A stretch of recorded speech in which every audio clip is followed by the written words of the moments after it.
What's up, everyone? Welcome to the Wake Before the Day podcast. This is Clark. And Bobby Jean. So glad you're here. Let's get started. Hey, what's up, everyone? Thank you for tuning in to the podcast. Today we're looking at James 4. The question that kind of hit me as we were talking about it was, how do we act when we don't get our way? And again, when we look at James 4, I just want to remind you that we look at James 4 not in isolation, but in connection with the rest of the book. So you ask yourself, what was happening in James 3, James 2, James 1? What are the themes that he's been talking about? So, Bobby, do you want to kick it off and just read maybe the first 3 verses for us? I'm going to kick it off. Kick it off, girl. I'm going to read the first 3 verses. I think that's best. What causes fights and quarrels among you? Don't they come from your desires that battle within you? You desire, but do not have, so you kill. You covet, but you cannot get what you want, so you quarrel and fight. You do not have because you do not ask God. When you ask, you do not receive because you ask with wrong motives, that you may spend what you get on your pleasures. Okay, so the very first verse of this chapter is this question: what causes fights? Why are you fighting, and why are you quarreling? Yeah. In it says, don't they come from your desires that battle within you because you're not getting what you want? But in addition to chapter 4, just look right back to chapter 3, what we just got done reading yesterday. And it's all about your language, our language, talking about how are we speaking about each other. On top of that, it talks about envy and selfish ambition and bitterness in verses 13, 14, and 15 of chapter 3. So when you look at those things flowing into the conflict of whatever church James is speaking to, it's clearly caused some problems. Right? People aren't getting what they want. They're talking smack, talking dirt behind people's backs. They're jealous of each other. There's envy, there's bitterness, and we've got a problem. So if you look at, I guess, verse 1, part B, says they come from their desires that battle within you. Now, we were talking about a children's movie that the picture kind of came to mind. Oh, yeah. We were. You're right. It's good. It's a good movie. It's the movie Inside Out.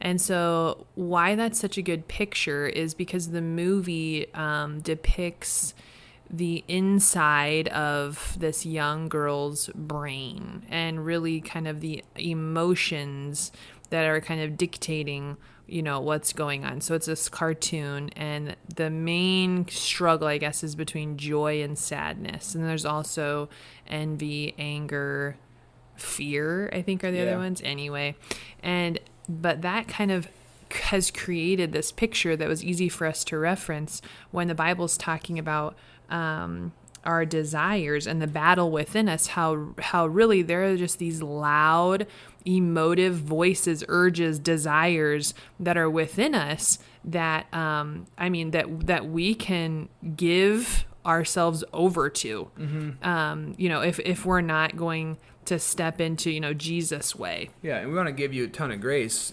Give yourself grace because you're not alone. And yeah, everybody, including your pastors, are leading the way with this battle between the flesh or the spirit. Those are the kind of words the Bible uses. The way of Jesus and the way that comes natural to us that's not honoring Jesus. So Galatians 5 talks about it, the way of the flesh, and it gives all these nasty attributes. And then there's the way of the Spirit, and that's like the fruit of the Spirit. But in Romans 7, Paul also gives another really helpful passage. He says, in my inner being, I delight in God's law, but I see another law at work in me, and it's waging war against the law of my mind and making me a prisoner of the law of sin that's at work within me.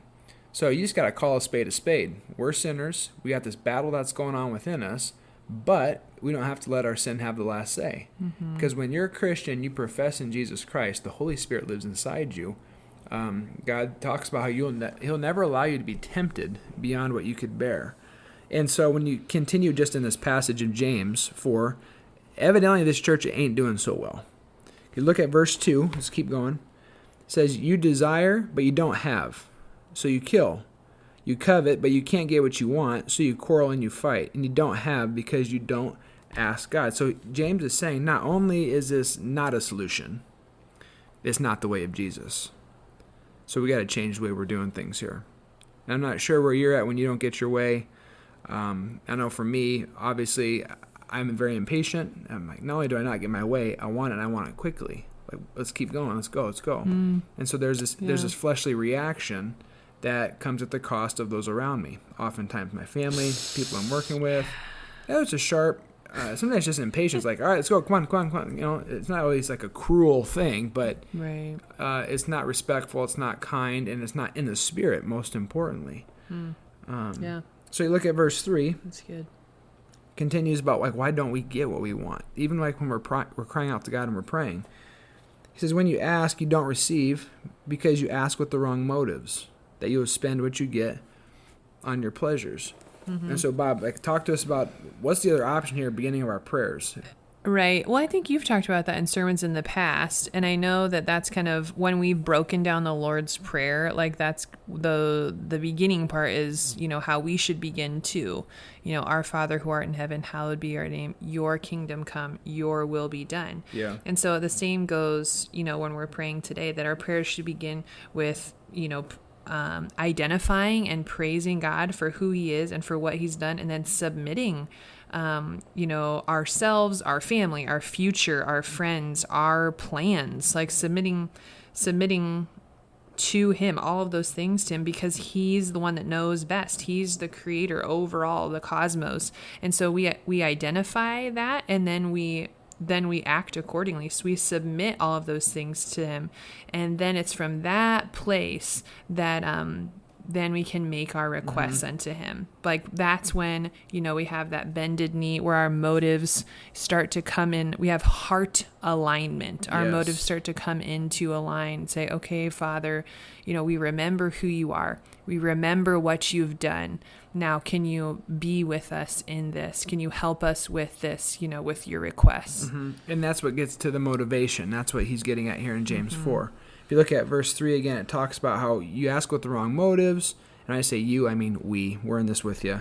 That you may spend what you get on your pleasures. And when I read that today, the story that came to my mind was Luke 15. And so I looked up the language of it, and it is a play on words, kind of nodding to the prodigal son in Luke 15, where the young man basically tells his father, I wish you were dead. Give me my inheritance. And then the kid goes and he spends all of his inheritance on women, wine, gambling, who knows what else.